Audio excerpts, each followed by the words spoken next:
Je lisais un article sur le conseiller président Voltaire sur un site d'actualité haïtienne très connu, hyper connu et fiable, très intéressant. Donc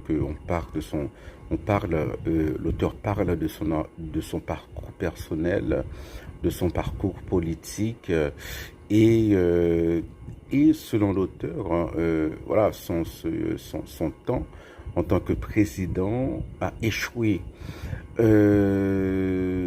Mais alors, on a l'impression que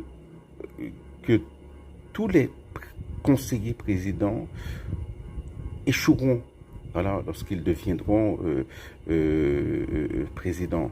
C'est pas parce que ils sont incompétents, mais c'est parce qu'il y a un problème au niveau même voilà, du mécanisme choisi. Ce qu'il y a, c'est que il n'y a pas de volonté commune qui émerge de ces 9 personnes, de ce groupe. Il n'y a pas un esprit de corps, il n'y a pas une volonté commune. C'est comme si on prenait 9 personnes, donc ce sont 9 personnes qui sont là et chacun attend son tour. Alors que j'imagine que l'idée originelle, l'idée de départ, c'était voilà, de former un groupe.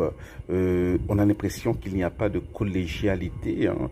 Même lorsqu'on voit, par exemple, que l'actuel président, la manière dont il parle du ministre de la Défense, c'est comme quelqu'un bon, qu'il ne croise que rarement, voilà, qu'il ne connaît pas très bien. On a l'impression, oui, donc que c'est ça le problème, hein. Et même au niveau de la stratégie, hein, la police sur le terrain, la police fait de son mieux, mais voilà, mais on a l'impression qu'il n'y a pas de vision stratégique qui vient d'en haut. Voilà, c'est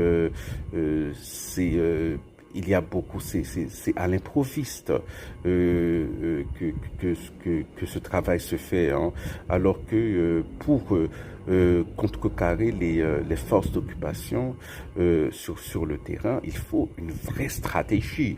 Il faut beaucoup de volontarisme. On a l'impression que ça n'existe pas au niveau du CPT. Voilà, bon, ce sont des gens qui sont là, qui sont presque spectateurs, hein, comme le reste de la population. Et ça, c'est inquiétant. Et même lorsqu'on entend le président Jean parler, on a l'impression, bon voilà,